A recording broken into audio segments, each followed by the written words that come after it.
Hey guys, what's up? Todd Lamb here, alphanation.com, and today we are going to go through some overhead pressing.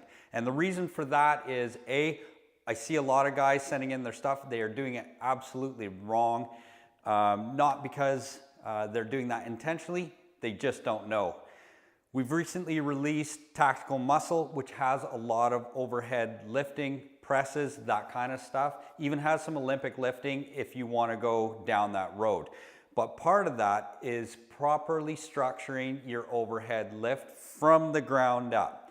So when we start overhead lifting, we start with a good stable shoulder width stance. If you're just doing static pressing, so a strict press or you're doing a push press, but your feet are fairly static, you're not very dynamic from your stance, you start with that good stance. I physically screw my feet into the floor so that I feel stable and well rooted. And from there, I'm starting to build tension into that system up into the top. So I start with squeezing slightly on my calves. I start to build tension into my thighs and certainly my glutes.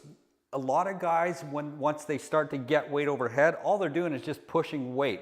They have absolutely zero integrity in their trunk as they're pushing and in their ass as they're pushing.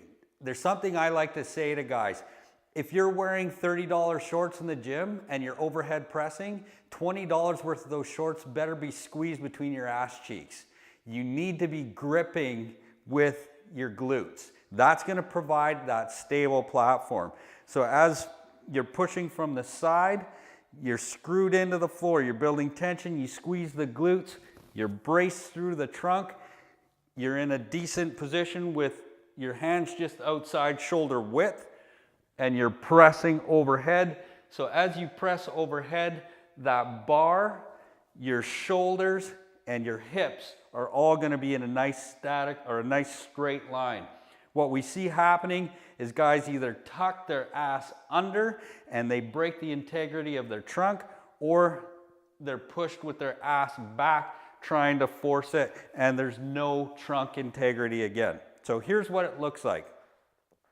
Again, if you are coming up out of an Olympic lift, you're into this position and you're up here. Now, when you come out of an Olympic lift, obviously, once you're resting on your clavicles here, your hand position is such that it's kind of in 2 or 3 fingers, depending on how you rest your clean. Elbows are up.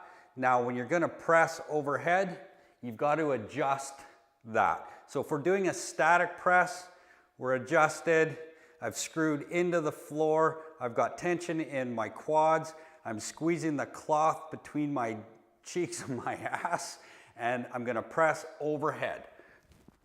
And then I have a nice straight line between my shoulders, the bar starting at the top, actually, the bar, my shoulders, and my hips. I'll just turn to the side real quick. We'll have a look. Again, screwing into the floor, good stance, strong, tension in the quads, squeezing the ass, brace through the trunk, good hand position. Up overhead, peeking through that window so I have good alignment, bar, shoulders, hips are all aligned, and down we come. Okay. All right, guys.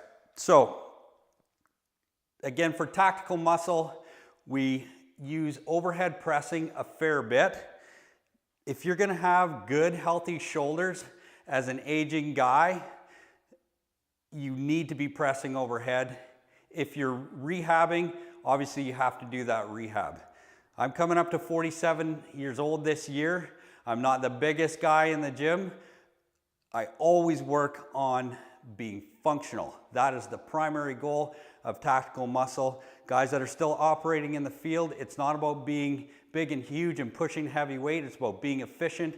It's about overcoming neural inhibitions, which is the guiding principle with Tactical Muscle. And it's about doing these movements and executing them properly. All right, crew, that's it from the donut shop today. I'll put a link to Tactical Muscle in the description. If you like the video, give us a thumbs up, and we will see you in the next one.